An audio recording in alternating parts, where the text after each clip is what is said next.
Bueno, sí, estamos acá reunidas para conversar sobre el libro Cómo piensan las escuelas de Innova. En especial el capítulo 2, cómo nacen y se hacen las innovaciones en las etapas de la innovación. Para esta discusión estamos la profesora Paulina Velázquez, la profesora Marina Ochoa, la profesora Marlene Contreras, Ana Jiménez y quien les habla, Adriana Vázquez. Para empezar a hablar de este capítulo debemos tener primero claro qué es el concepto de innovación. Hay muchos conceptos de la palabra innovación, pero podemos citar el autor Kulan, quien dice que la innovación es algo dinámico, flexible y sucesivo, que requiere unos procesos y disciplinas. Cuando nosotros estamos innovando, nos hacemos varias preguntas. ¿Estamos bien? ¿Cómo vamos en el proceso? ¿Qué nos falta? ¿Cuándo se verán los resultados? Porque la innovación requiere de tiempo. Estas preguntas surgen de una ansiedad ante el proceso que estamos afrontando. Estos tiempos de innovación son el de inicio, el de maduración y el de desarrollo. Pero también tenemos que tener en cuenta que para que haya una buena innovación se requiere de tiempo, no apresurar la innovación. Estos tiempos tienen que tener unas características propias y unos procesos que se involucran. La innovación no es que algo nuevo, también se puede dar a partir de algo que ya exista, pero que marque la diferencia, desde un mejoramiento real. Y que ese producto se vea fijado ya en el resultado de la innovación. Es por eso que decimos que innovar no es fácil, que innovar es una tarea difícil que lleva mucho tiempo. Existen tipos de innovación. En los tipos de innovación están el macro y el micro. El macro es el que hace referencia a todo el contexto educativo en general. Y el micro ya hace relación a cierta institución en particular o alguna institución. Exacto, si lo llevamos a nuestro tema educativo, podríamos decir que el macro hace parte como de Secretaría Educativa y la parte micro hace parte de nuestra escuela, de trabajar juntos, de los que estamos trabajando directamente. Habla también de los sistemas sociales como dice la compañera, pero estos sistemas sociales son complejos, pero tienen que tener financiación. Está en continuo cambio y tenemos que a través de la historia. La innovación debe tener un carácter general, en el que van potenciando por un lado los aspectos micro y por otro los macros, los diferentes aspectos y de las distintas etapas. Las etapas de la innovación son varias. Una de ellas es la génesis o gestación, o sea, es donde se origina, donde se empieza, donde se crea la idea. Y tenemos que tener en cuenta que la innovación no surge de la nada, debe haber algo, un problema, debe haber una discusión para poder innovar, hacer cambios, esa transformación que nosotros tenemos en cuanto a algo que puede ser problema para nosotros. A veces debemos confundir la palabra innovación con la palabra novedad. La novedad es algo que da solución en el momento, pero la innovación es algo que transforma cierta situación para dar una mejor tonalidad. En esta etapa de la génesis se tres momentos. El primero es la situación previa, la prueba para innovar, y el tercero es la elaboración de las respuestas. En las condiciones previas, la presencia de ciertos elementos para que se pueda desarrollar esa innovación, unos prerequisitos, o sea, antes. Puede ser detectar un problema, puede ser una situación que se esté presentando en un estudiante o en un maestro. Ejemplo, nosotros los maestros siempre nos preocupamos por la deserción de los estudiantes que estamos explotando. Eso sería el problema, eso sería las condiciones previas o los prerequisitos para poder innovar acerca del tema. Pero no siempre los problemas están en los estudiantes, muchas veces nos parece a nosotros como maestros. Hay veces nosotros estamos fallando, realmente no nos damos cuenta y ahí también podemos hacer innovación. En la innovación también, después de los prerequisitos, surgen también ideas. O sea, esas ideas para ver cómo se propone la solución al problema. Porque si tenemos el problema que es el maestro, como decía Milena, y que estamos fallando, entonces ya tenemos ese prerequisito y luego tenemos que tener ideas para cómo solucionar ese problema. Y ese prerequisito y la solución, o sea, la lluvia de ideas, es lo que da origen a la nueva innovación o a lo que nosotros queremos llegar a cabo o al nuevo tipo de para innovar.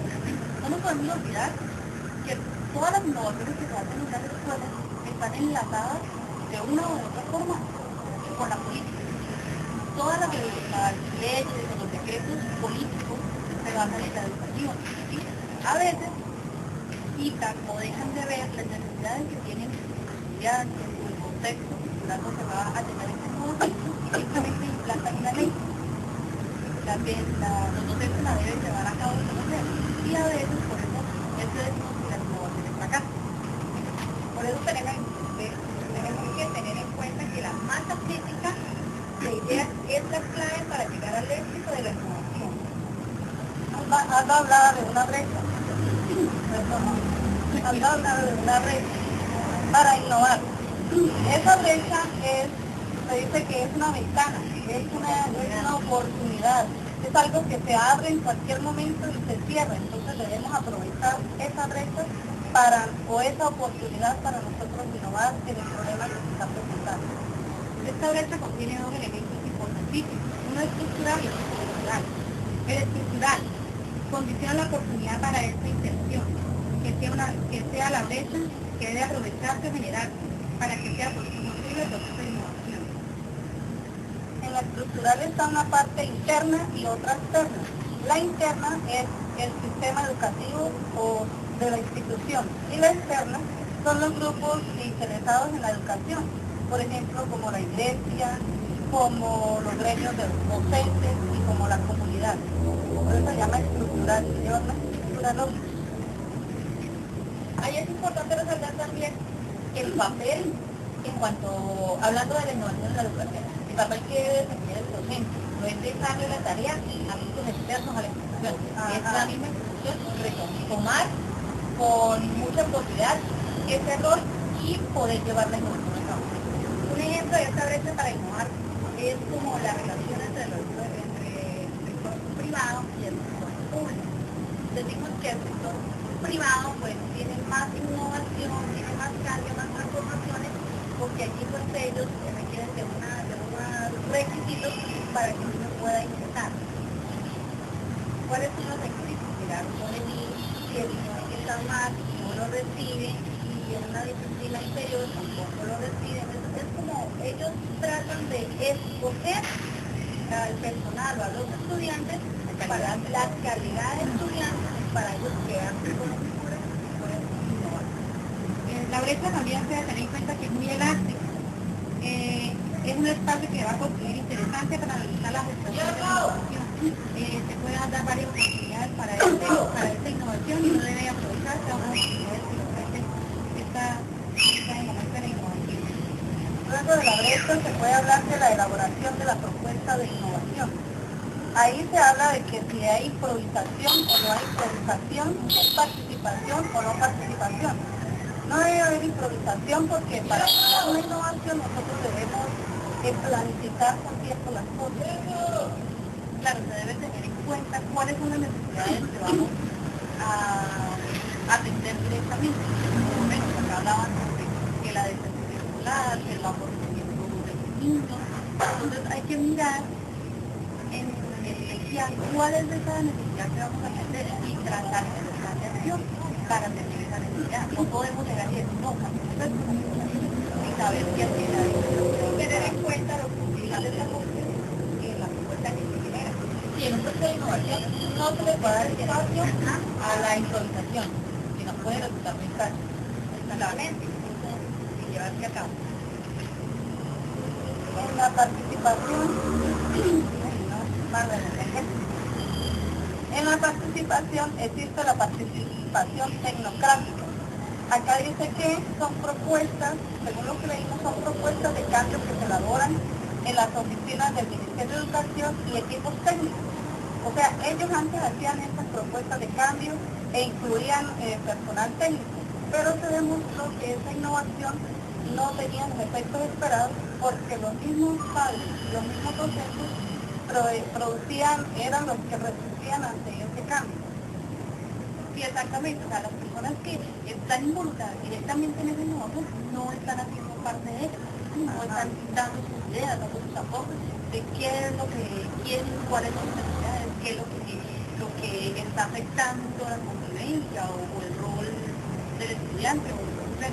Entonces, si no se tienen en cuenta las necesidades de ellos, pues no se puede seguir una buena innovación. En nuestra actualidad tenemos un inconveniente. Nuestra cabeza principal que es la Secretaría de Educación o el Ministerio es como pretende dar y dar estas cosas a través nada más. Que dan cada día una diferente, la siguiente diferente, la siguiente diferente. Ellos no presentan evaluar los resultados que han mostrado su empresa. ¿Y qué está fallando? Si es la estrategia que se está aplicando, si es nuestro modelo educativo, si es las personas que nos orientan. Pero todo eso es que una cosa, que la otra, que trabajo, y realmente, ¿a qué llegamos? A los números. Sí, porque hay otro momento que dice que también se incluyeron docentes y equipos técnicos, pensando que el docente es el protagonista, y resulta que también se hizo una evaluación de esa innovación y no mostró buen resultado. Entonces por eso cada día se trata de innovaciones nuevas, a ver cuál es realmente la que han resultado esperadas. Porque se habla de una calidad educativa a la que no se puede llegar. Lo único que estábamos hablando, las instituciones privadas dan cierta calidad educativa, pero es que escogen los estudiantes y la calidad del nivel de exigencia es mayor. ¿Y siempre nos lo dejan a nosotros? Maestros son los innovadores. Pero resulta que también tienen que estar los docentes que están en los educativos, el grupo, padres de familia, central de educación, secretaría de educación, todos juntos para que se haya una innovación verdadera y lleguemos a un cambio.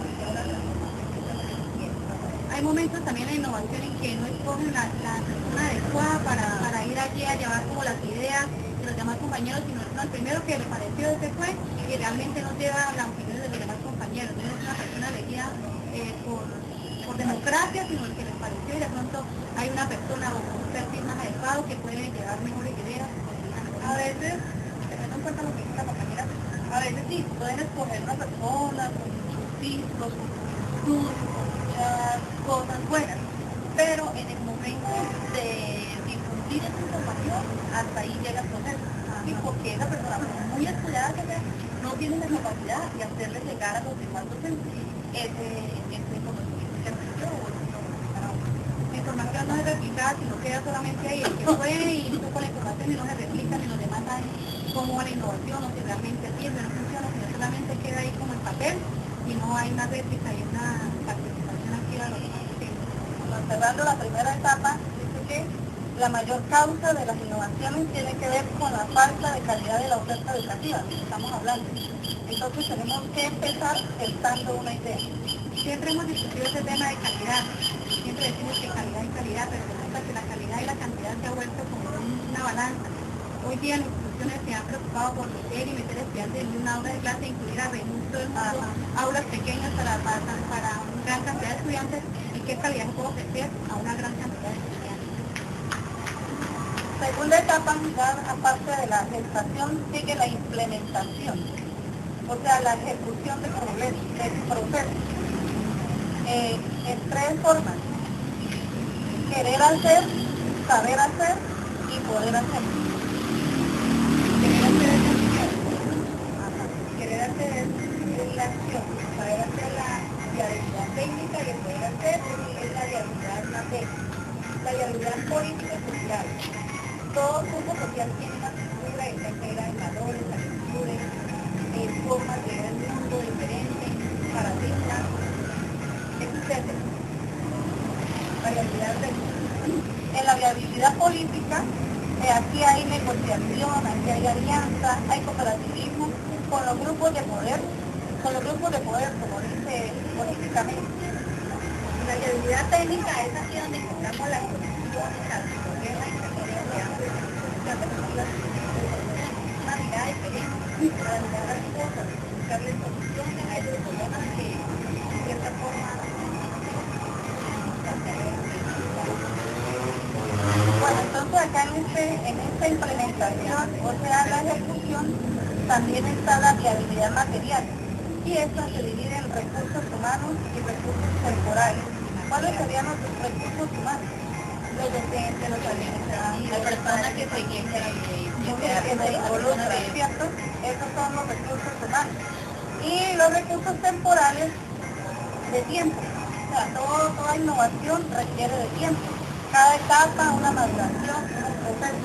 Y existen unos recursos materiales, que nosotros sabemos cuáles son los recursos materiales, para la parte financiera, también incluye ahí. Sí, porque mira que para apoyar la innovación, en la gestación nosotros planeamos, decimos vamos a hacer esto, vamos a cambiar el modelo pedagógico, vamos a darle computadores a todos nuestros estudiantes para hacer una educación más tecnológica, pero cuando llegamos a la gestión, entonces nos quedamos como poquitos, porque no hay como darle computadores a los estudiantes, ni siquiera, por lo menos llegan computadores a las escuelas, pero no un computador para 10 o 15 estudiantes, entonces ellos no van a tener esa imagen con los computadores, no van a poder practicar ellos mismos, entonces ahí se le educa nuestra innovación. En cuanto a la educación, los recursos también se ven bastante afectados debido a que en algunas ocasiones se da un mal manejo de estos recursos. Llega la cantidad de recursos necesarios, pero realmente no se da el manejo necesario porque los dineros los desvían para otros proyectos de pronto no tan importantes, entonces no están en procesos de innovación donde requiere inyectarle capital y realmente de pronto la parte administrativa no colabora para que esa innovación se vaya. Y eso es lo que está ocurriendo en nuestra sede, ¿cierto? A veces el dinero que llega también es mal administrado, no alcanza o se coloca o se compra en lugares donde es demasiado caro las cosas y no avanzan nuestras necesidades. Por eso a la hora de pensar la innovación hay que tener bien en cuenta el contexto, que mirar hasta dónde podemos llegar y hasta dónde lo debemos llegar.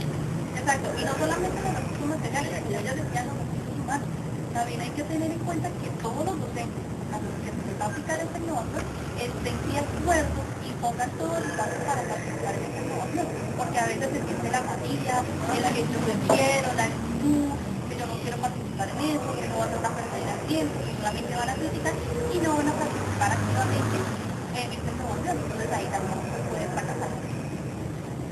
Bueno, miremos ahora la tercera etapa.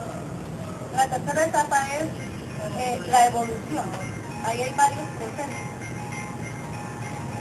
Uno sería el de consolidación. Se produce cuando la innovación se piensa y se entiende. Sí, hay relaciones positivas y negativas. Entonces, como veníamos hablando, si todo lo que hemos planeado funciona correctamente, el aislamiento puede ser positivo, o el resultado puede ser positivo y nos puede dar como más ideas de seguir innovando y de que esa innovación sea mejorada cada vez. Pero si hay problemas, como decíamos, de recursos, de materiales, del área administrativa o bueno, cualquiera de los recursos, hay falencias, entonces puede dar como resultado algo negativo. Lo que usted está diciendo sirve como interrupción, o sea, está hablando de interrupción, ¿cierto? De pronto se está innovando y todo, y se dice no podemos seguir. Se falla en la consolidación de la innovación.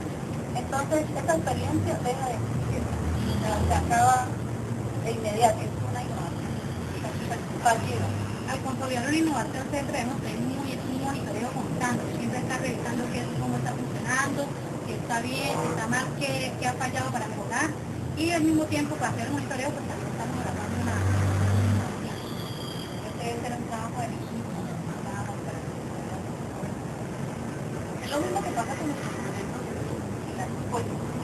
Desafortunadamente, veo como desde la parte de las escuelas, nos inyectan muchos programas de y que vayan y hagan este programa y que este otro, pero resulta que no hay como las definiciones, como la evaluación de qué se está haciendo con este programa, ¿sí?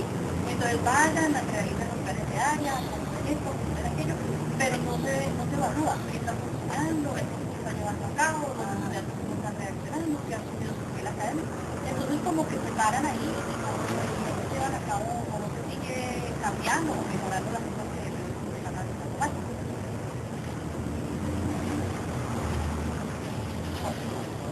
Vemos entonces los efectos finales de la innovación. Se habla de difusión, sustitución y descrédito. La difusión es la experiencia que se genera importante. Es la experiencia que se genera importante. Es importante si yo conozco lo que no termino a mis demás compañeros o a otros, para ayudar a personas también con el que Fíjate que nosotros los maestros hablamos mucho, o sea, difundimos oralmente, pero se nos olvida llevar registros de todo eso que hacemos. Entonces es importante llevar esos registros porque, por ejemplo, el Ministerio de Educación, cuando nos manda a nosotros esas capacitaciones, ellos sí llevan sus registros, llevan sus controles y tienen cómo difundirla de una manera eficaz cuando ellos están innovando. En el nombre de la sustitución. Esa es la que se reemplaza por otra. O sea, que hay una experiencia buena y se inicia otra. ¿Cierto? Si hay una experiencia exitosa, listo, empezamos con otra. No se continúa. Se abre paso a otra. Esa es una experiencia positiva, lo que hablaba Adriana, ¿no? Ajá, una positiva. O sea, bueno, esta innovación surgió bien, vamos a empezar otra. Pero también existe la negativa, que es lo que se decía, que es lenta, se presentan resultados que no son los propios, entonces se dice, no, esa innovación no, hay que cambiar y empezar otra vez con la gente y crear la idea. Se interrumpe el proceso, ¿por qué? Porque no se lleva un monitoreo, como decía Ángela, no se lleva ese proceso de evaluación, de seguir paso a paso cada uno de los cambios que se dan. Entonces, en el momento en que hay un inconveniente, todo el mundo dice, no, abandonemos esto porque no nos sirve, y se interrumpe, y entonces se busca otra innovación para hacer, y después ahí es donde viene el estrés, no da el resultado que esperamos, entonces se abandona y se toma otro tema. Pero realmente eso va a crear una problemática en la institución porque nos vamos a estar haciendo, claro, así que innovación, pero realmente innovación lo que hacemos, estamos alterando el sistema educativo y alterando nuestro proceso educativo y no estamos llevando a cabo ninguna innovación, sino estamos solamente experimentando una y otra cosa y tal cual no hemos llevado a cabo la innovación que realmente nos espera. Y eso lleva a una desmotivación, que nosotros como docentes que nos coloquen una cosa y después nos colocan otra, entonces no nos dejan terminar con una cosa que nos estamos adaptando, que estamos mirando cómo vamos a hacer, que hasta ahora la estamos analizando, que porque nos estamos centralizando en lo que llaman cuando los cambios de ideas, chocamos con eso y a veces por esa misma situación es que viene la apatía. Porque otro proceso, no es este tampoco, podemos concluir las 4 etapas con un tema general, o sea, ¿qué podemos hacer nosotros? ¿Qué podemos cambiar o qué podemos pensar acerca de todo esto que hemos hablado, de todas estas etapas? Bueno, realmente en cuanto a la educación siempre esto está como la culpa de la vaca, la culpa del sistema educativo, la culpa de la Secretaría de Educación, la culpa del rector, la culpa de los docentes que sacaron más puntaje en las pruebas PISA, bueno, etcétera, etcétera. Pero realmente si nosotros como docentes empezamos a cambiar nuestra actitud frente a la educación, porque realmente nosotros también tenemos mucha culpabilidad, mucho que ver en este aspecto, entonces nosotros también debemos empezar y cambiar nuestra actitud. De pronto hay un compañero que está cerrado, que yo voy así, que yo voy así, porque ya no voy a ir, no, empezar a trabajar con ellos, de pronto por lo menos en clase de mi yo tengo una docente compañera que ella es apática a las chicas y ella no le gusta, ella todo es tablero, yo le he dicho a una compañera, yo le ayudo a buscar un video para que se mejore, para que los niños se más, son niños pequeños que ellos no han experimentado mucho en el área rural. Y es otra cosa también que quería compartir y siempre les cuento de que en el área rural no tenemos las mismas oportunidades. Eso es una gran mentira. Todos como docentes, al menos estamos con un equipo, con un teléfono, con internet o con un computador, lo podemos llevar y mostrar a los alumnos y que ellos empiecen a conocer. Entonces también nosotros debemos empezar a llevar la innovación a nuestro lugar de recursos. Y en el campo educativo se hacen muchas tareas de innovación. La innovación no parte de algo grande, parte de algo pequeño y llega hasta lo gigante.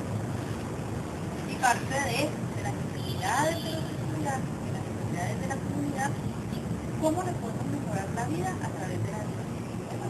Se dice que la innovación no es fácil, pero podemos lograrlo. Bueno, muchas gracias. Aquí terminamos nuestro conversatorio. Espero les haya gustado y les haya interés. Hasta la próxima.